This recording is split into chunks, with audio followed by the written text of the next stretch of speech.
Well, hello, everybody, and welcome to another Southern California housing market update.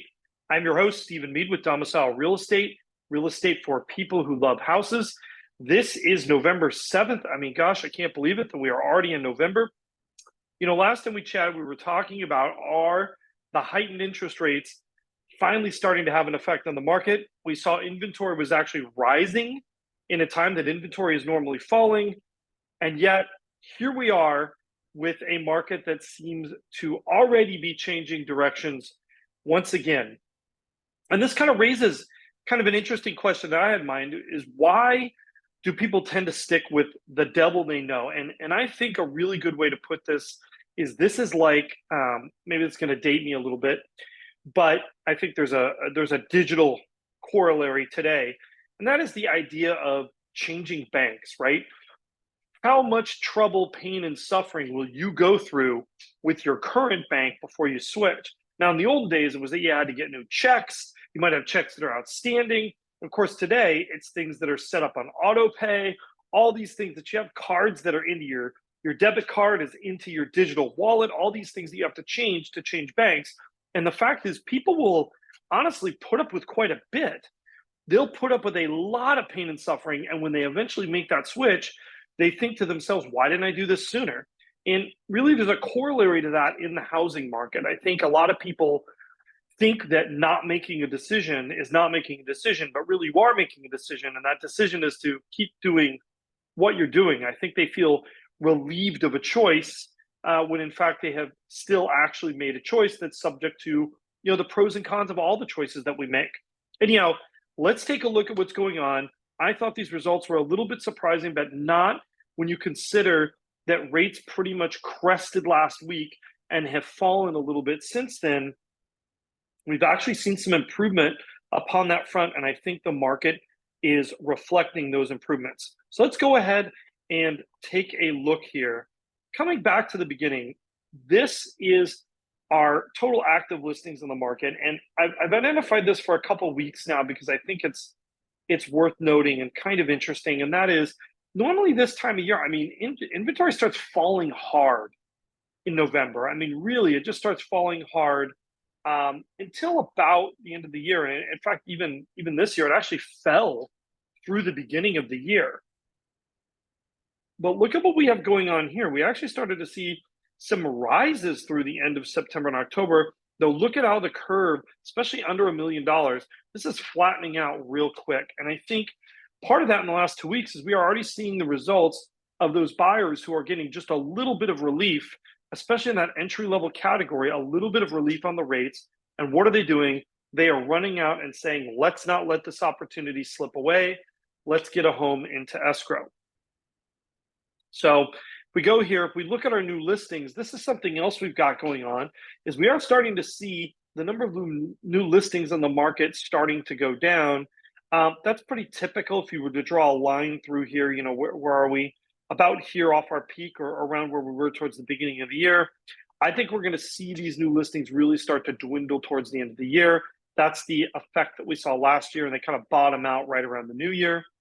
And we're starting to see a little bit of that too with our $1 to $2 million pricing category. You'll notice the slope is not nearly as steep as it was last year. Part of me thinks that, we have a bit of a situation where I think the rates rose so far in October that really we kind of lost that month of October. October is normally a pretty good month for sales in Southern California.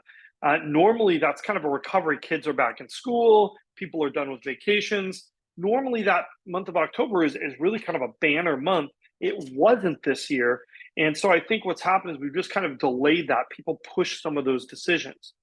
Now, if we look at our new escrows, those are down too, but they're not down by as much, especially in that under 1 million category. And we're going to see where that really is reflected is here in that absorption rate. We kind of bounced off that 70% bottom and we're heading back up under $1 million. We're still at a really low point here for absorption rate in terms of our $1 to $2 million category. But I think even that's going to turn around. And something I want to impress upon people that you have to have some perspective. 70% is a relatively low absorption rate for us, considering the last 3 years, but it's not a relatively low absorption rate when you consider over time. I mean, a normal market, kind of what we call a quote unquote normal market. I'm not even sure what that is anymore, or if we'll ever see one of those again. But what people historically called a normal market would be kind of more in that 60%, maybe even towards a 50% rate, right? You just see that homes would be on the market a lot longer. If we look at our closed prices, this is the one that surprised me a little bit.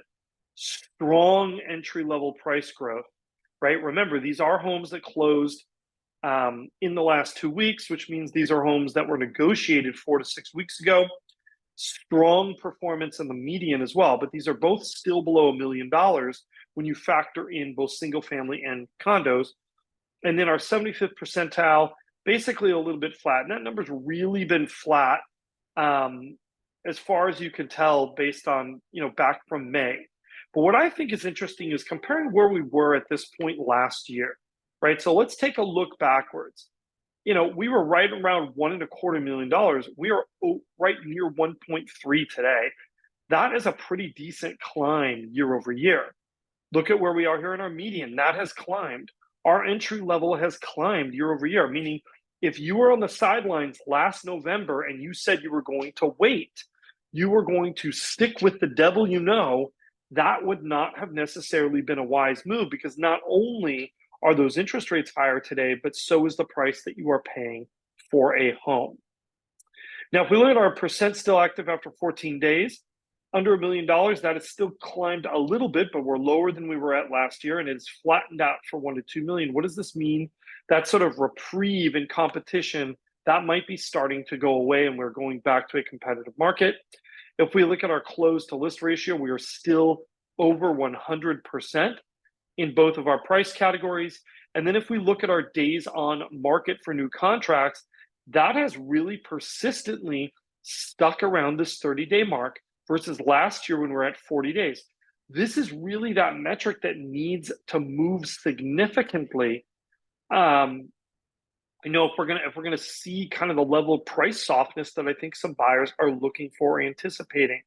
Now, if we go back to our three-way chart, this is the one that, partly this doesn't necessarily reflect the interest rate drops in the last 5 days or so. And I'll explain that in a second. So, realistically, we're probably down in this zone here. It's still a pretty big wide berth, but what do you notice here is look at where we are versus this point last year on rents. Rents have absolutely gone up since this point last year, and so has payments on a new home. So really, there was no escaping rising housing costs, right? And I think there is this bit of a misconception. There's this misconception that if you simply decline to make a choice, you're somehow kind of locking in your present situation. And really, that is not true unless you have a multi-year lease. The fact is the market can and will indeed change on you, and you may find yourself not in the position that you want to be in. Kind of going back here, kind of to our final chart, our mortgage rate chart, and again, where are the rates right now? They've actually evened out. We're probably in the mid kind of sevens at the moment right now. I think that's about where we're trending on that national 30-year fixed 20% down measurement. Anyhow, that's all I've got for you. Thanks everybody for watching. Questions and comments, we love them as always. Don't forget to like, subscribe, and hit that notification bell. And of course, if you are a buyer or seller of real estate in Southern California, we would love to lend you our expertise and we would love to chat. Definitely reach out to us, and that way we can lend you some of that wisdom and expertise and talk strategy. You deserve a winning strategy in a market like this. Thanks so much, everybody. We'll see you again real soon.